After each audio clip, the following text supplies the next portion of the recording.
Awa ninyo guys, oh. So tanawa gikan diha alas 4 sa kadlawon, napuno na daw, naabot na daw tubig dito sa may akasya, nangahurot na naanto na dito sa tumoy. Oh, ta wipe out yung tawon sila, oh. Kaning mga balaya. Sus, bayita. Tanawa ninyo. Sus, doon nga tawon ninyo. Grabe ka. Sug sa baha, uy. Sus. Oh, naabot pa dito ang baha, oh. Sus, nangahurot ang balay, oh. Katong balay dito sa tumoy, oh. Tanawa, oh. Makita ninyo sa mga viewers na to. Oh, hantod pa na dito sa tumoy. Oh, nahurot, na wipe out. Oh, sus, kagrabe. So hopefully sa hangin, pero ang baha mo'y ni kunis-kunis sa ilang mga panimalay. Oh, nang liki na wag yun ay tabunan yun tanan. Hopefully nga wala ratay nang kuan ani.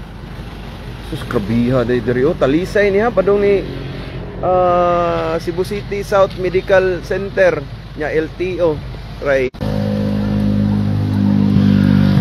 Grabe ay.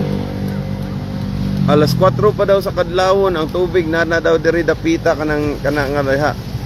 Kanang nay akasya da.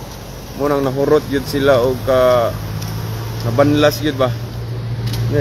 Linog. Linog ang yawan da ni da kay uyog-uyog ang bridge na ami diri sa bridge. So dara. So hopefully nga wala ra tayon sila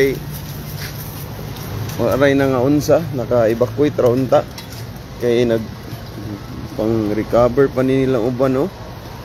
Sus. Oh, magino na nimo dito hanto na dito. Katumurag katumuhon bridge na dito katong sa tumoy. Boss Mick, okay lang sa amin, pero dito sa may Talisay, boss, sa awa ng Panginoon, okay lang yung tubig. Ayan, oh. Malalim yan yung sapa na yan. Kaso lang malakas talaga yung tubig, umapaw. Nasira yung pyro, ano yan, yung riprap nila dyan, no? Nasira.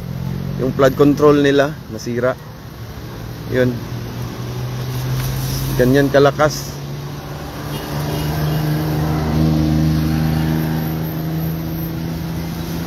Sus, luuya tawon ay. Isla Verde din, hindi? Sus, luuya tawon, no? So, dara, natarilid ha, natakilid sa bridge. Kay ganina, dito man ta sa kilid sa Mananga. Karon lahi na sa Talisay ka pa ni. Kaning tubig, gikan pa ni dito sa bukid. Nya, nagsigi paghapog